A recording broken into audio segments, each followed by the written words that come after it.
kung saan tayo nagtrabaho dito sa may Kidapawan City.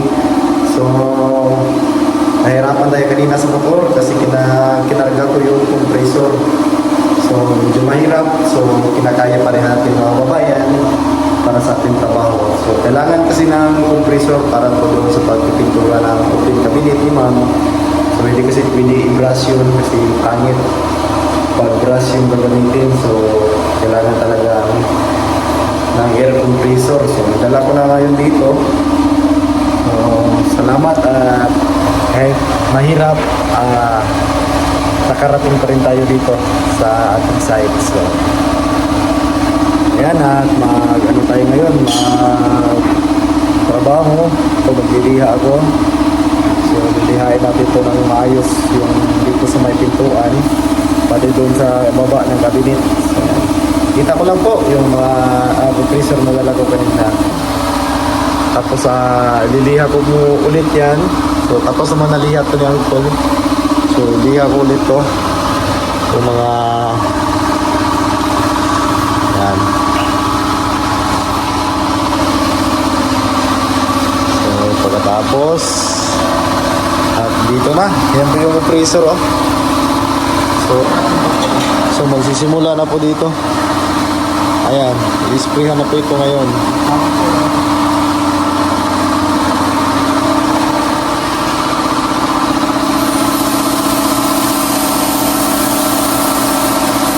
Uy!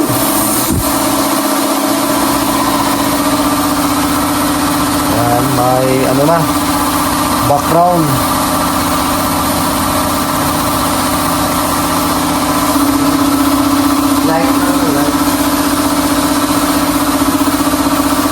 So makikita nyo na po ngayon yung magiging resulta nito. Yung compressor natin, kinarga natin sa motor. Ang baho.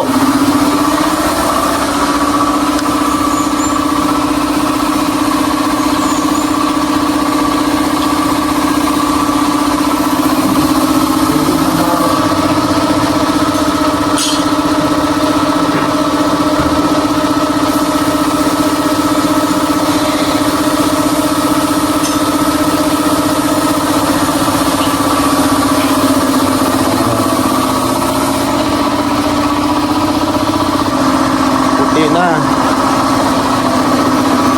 So yan yung gagawin ko ngayon. Pati dito. Ito hindi pa natapos yung baseboard. So yan. Nas! Pandarag balik ng tubig. I-open. Yan, kinabitan ko ng pusit. So yan. Pwede maglagay ng balde dito. Sakaling Dana? Ayan, napakalakas ng gusto ng tubig.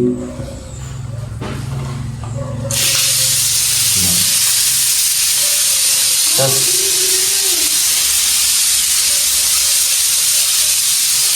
hindi talaga pupunta yung tubig niya.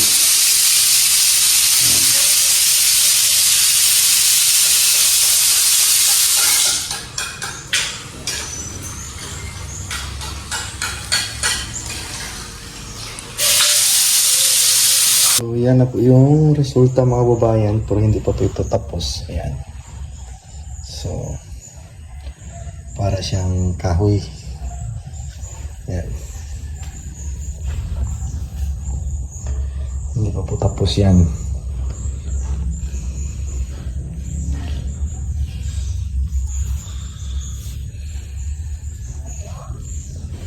Maganda po ito pag natapos. May susunod bro, ayan.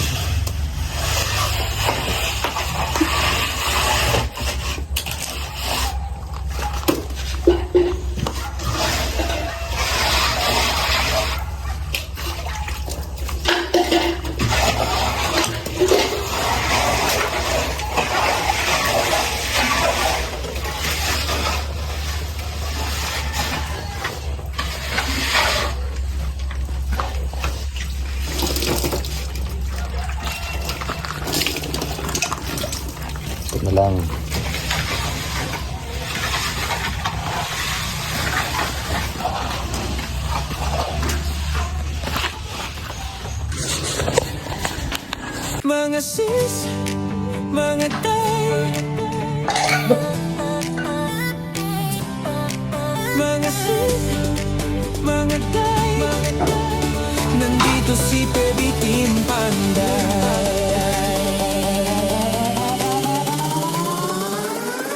Kay Baby Team Panday, ang pabahay nakasalalay, may buhok na nakalugay, matang mapungay, minsan nakakatunaw. Pag nakadress ay grabe, puso namin napapawaw. Mga sis, mga day, si Eder, Baby Team Panday. Sa trabaho di pa patay-patay, mahalagang hanap buhay. Mga sis, mga day, si Baby Team Panday talagang idolo. Pag siyang gumawa at trumabaho, kahit minsan pagod, okay lang may smile sa dulo. Mabilis kumilos, di pa dalos-dalos, di pwedeng sukat ay kapos, kundi lagot kay pugong niyang boss. Palaban din sa kalokohan, pag hinamon agad susunggaban, alang-alang sa pamilya at mapasaya ang masa. Mga sis, mga day, si Eder, Baby Team Panday. Sa trabaho di pa patay-patay, mahalagang hanap buhay. Salamat sa mga sponsor, natupad hiling sa Diyos at pabor. Munting tahanan ay natapos, kahit paano unti-unti nang nakaraos. Mga sis, mga day, ilugay ang buhok, sabay-sabay nang matuwa si Pugong Biyahero, at sa Baby Team kayo ay panaro.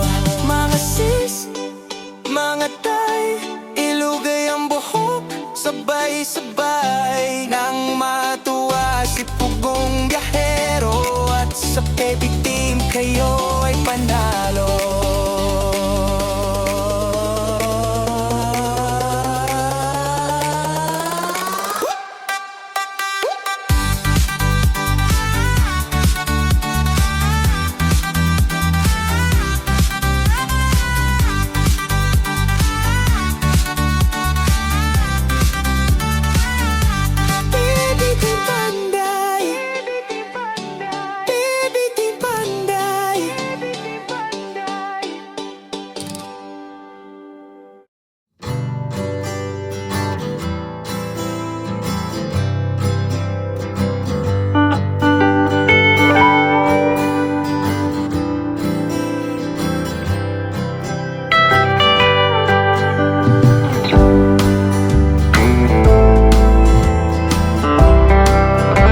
Magandang hapon mga kabayan. So ito po yung gawa natin. So ito po yung ginawa ko. Ito lang dito. Pero dito si Uncle Alex po dito. Nag-try lang po ako dito mga kabayan. Ito sa mga gilid. So yan. Try po akong mag-husky. So yan. Hindi pa ito natapkutan. Bukas matapkutan na po ito. Sandilihain pa ito. Tapos nilagyan ng sanding sealer. Tapos tapkot. So yan. Parang kahoy na. Yan po yung sabi ko mga babayan na gagawin natin tong kahoy. Magmumukhang kahoy talaga. So yan.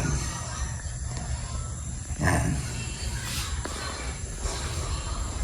So napaka ano niya. Dahil sa itaas na lang yung kulang. Dito sa baba. So maganda. Dito din. Yan, nakabit na natin yung lababo, yung sink. So, muna natin pupunasan. Maganda din ang ano ni ma'am, yung lababo niya.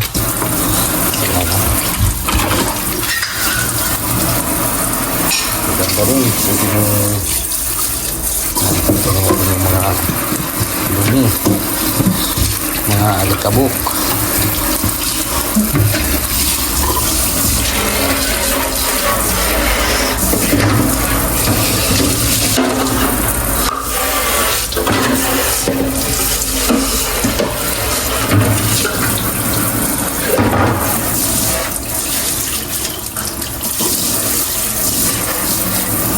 Lakas ng tubig nila dito mga babayan to. Ibang may ano din to, pwede itong hindi, ayan, yung buo lang. So maganda din tong lababo na napili ni ma'am. Ayan, no? Maganda din. So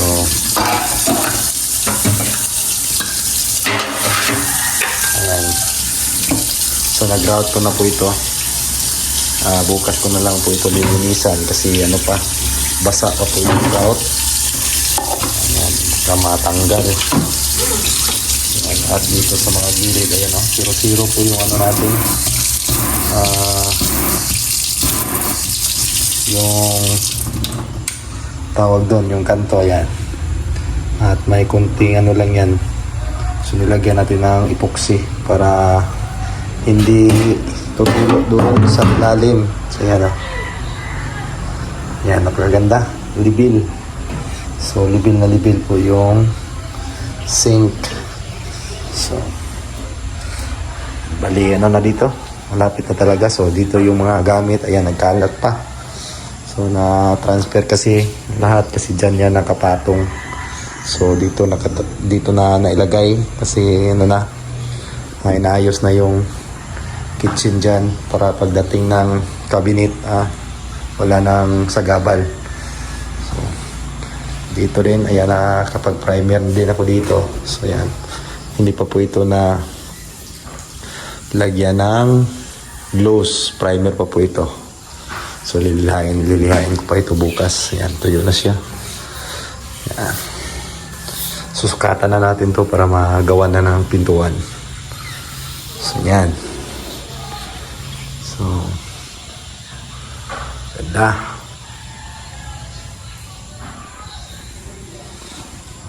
Dito siya. Dito na. Ayan. Dito nakabit ko na yung puset. So gumagana na yan. Pwede na kaming maligo dito bukas. So yung septic ay tapos na napalitadahan din. So si Gino yung gumawa dun. So hapon na at magpahinga na mga kababayan. So bukas na naman tayo ulit. Ayan, yung ano natin. Yan po yung ginawa ko. Ayan, ano pala. Hindi siya madali pero kailangan mo ng magaan ang kamay. So yan. Kailangan mo para hindi maging kampat yung yung gawa. So yan.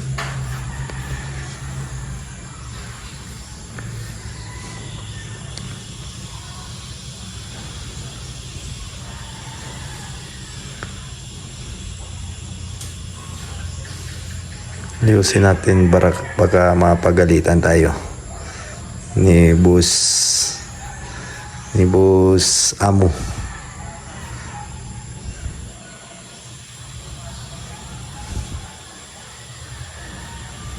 Yan.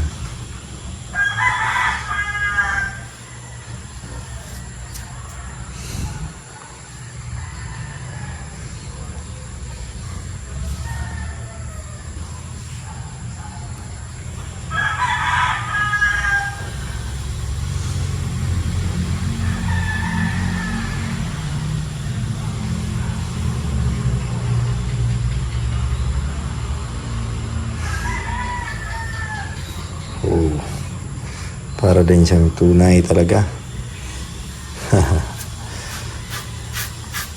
Yung mga makapal, anuhin natin, kalat natin para pantay po yung kulay. So, lang, ito lang, pahid-pahid lang. Yan. Ito po yung mga ginawa ko. So, malapit na matapos to. So yun lang ang update natin ngayon mga babayan sa ginawa nating bahay dito sa Kidapawan. So malapit na talagang matapos sa loob. So nakikita ninyo dyan sa video, yan na lang po yung tatapusin. So yun lang, God bless at maraming salamat ulit sa inyong lahat at amping mutanan mga babayan.